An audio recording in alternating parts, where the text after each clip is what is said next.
Bugungi obzorimizda bizda Alisalar to'g'risida bo'ladi, chunki oxirgi kunlarda bizga ko'p savollar kelib tushyapti. Direktdan yoki Telegram yoki bo'lmasam telefon qilib, umid do'm uchun qaysi Alisani olganimizda ma'qul bo'ladi, qaysi biri bizga to'g'ri keladi. Avvalambor farqi yo'q. Alisalarning hammasi aqlli uchun tushiradi. Xoh sizda mini versiya bo'lsin yoki bo'lmasam midi yoki bo'lmasam max versiya bo'lsin, bularning ishlash prinsipi hammasi bir xil. Aqlli uchun hammasi ham tushiradi. Faqat bitta katta farq qiladigan tomoni, agar sizda mini Alisa bo'ladigan bo'lsa, mini versiyaning ham ikkita versiyasi bo'ladi. Oldida so'g'achasi bor va so'g'achasi yo'q. Farqi yo'q. Hammasi bir xil. Bular internetsiz sizlarning uylarni umnidomi ovozsiz boshqarmaydi. Boshqarish uchun faqat internet ila ishlab turish kerak. Lekin hozirgi kunda menimcha hammaning uyida Wi-Fi tinmasdan ishlaydi. MIDI bilan Max versiyamizga keladigan bo'lsak, bular bemalol sizlar internetsiz ham ishlataverasizlar, chunki Zigbee orqali ishlaydi.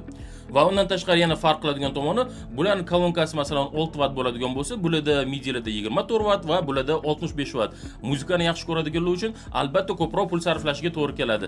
Va Max versiyamizga keladigan bo'lsak, Maxda bu kolonkasi 65 watt uylarni bemalol basli muzika qilib beradi.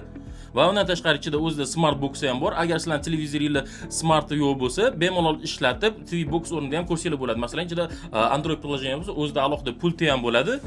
Shunaqa ko'rinishda. Va undan tashqari buning sistemasida ovoz orqali sizlar bemalol kino yoki bo'lmasa muzika qo'yishlarni hammasini o'zingizlar ovoz orqali boshqarsangiz bo'ladi. Masalan, Alisalar narxiga keladigan bo'lsak, hozirgi kunda taxminan mini versiyalarimiz 50-60 dollar turadi. Buni oldida soati bor versiyamiz bor. Ular taxminan 90 dollar atrofida turadi. Midi versiyalar taxminan 150 dollar atrofida va Max versiyalarimiz 300-320 dollar atrofida turadi. Biz Alisalar sotmaymiz. Unidom qurilmalarini hozircha sotmaymiz. Balkim keyinchalik hammasini yo'lga qo'yamiz. Bularning hammasi albatta sizlardan bog'liq. Agar sizlar bizani qo'llab-quvvatlab turadigan bo'lsanglar, albatta hammasini yo'lga qo'yamiz. Bu videomizda sizlarga hali to'liq 100% ma'lumotni bermayapmiz. Batafsil ma'lumotni sizlarga ichki dunyolarni tushuntiradigan bo'lsam, albatta Instagramga berilgan vaqt yetmaydi. O'shaning uchun bu videomizdagi asosiy maqsad umnidomga qaysi Alisa to'g'ri kelishi. Farqi yo'q, hammasini o'rsanglar bo'ladi. Hozirgi kunda Alisalarning kamida 10-15 xili bor. Oldida ekrani bor, ekrani yo'q va hokazolar. Balkim keyinchalik hammasini albatta obzorni ko'rsatamiz.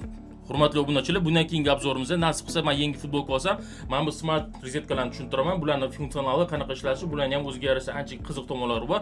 Unga qo'shilib, men bu smart pilotlarimiz bor. Bularning hammasini alohida va bittada boshqarsa bo'ladi. Televizorlarni tagiga qo'yadigan bo'lsanglar, Alisa включи колонки desanglar, hamma narsalarni bittada yoqib beradi. Kolonka, DVD va hokazolar.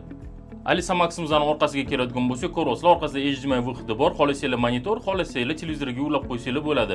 Va undan tashqari RJ45 porti bor. Wi-Fi routerlarga to'g'ridan-to'g'ri sim orqali ulasanglar bo'ladi. Va undan tashqari audio vixidi bor.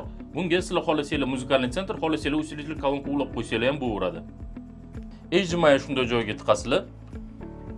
Marhamat, ishlataversanglar bo'ladi. Алиса, поставь мультфильм «Маша и медведь» в Ютубе.